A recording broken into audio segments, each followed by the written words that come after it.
পায়ের স্যান্ডেল হাতে কেন? আরে তুই তো কিপটা, তোর পরনে জামা তোর কাঁধে কেন? আমি কি কিপটা? দেখ ও তো সবচেয়ে বড় কিপটা। ওর পায়ের স্যান্ডেলও নাই, গায়ে জামাও নাই।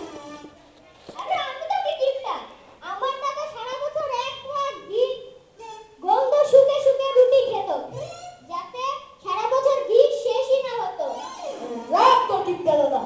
আমার দাদা বইমের মধ্যে ঘি টাইট করে রাখতো, এমন ভাবে যাতে ঘির গন্ধই না বের হয়। আর রুটি বইমের গায়ে ঠেকিয়ে ঠেকিয়ে খেত। তাহলে বল কার দাদা বড় কিপটা? পরনের জামা কি সাদা কালো মিক্সি?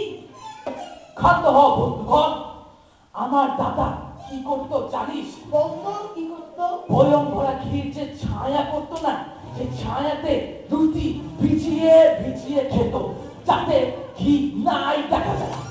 তাহলে বল কার দাদা সবচেয়ে বড় কিপটা? এই জন্যই তো আমার পায়ের স্যান্ডেলও নাই আর গায়ে জামাও নাই।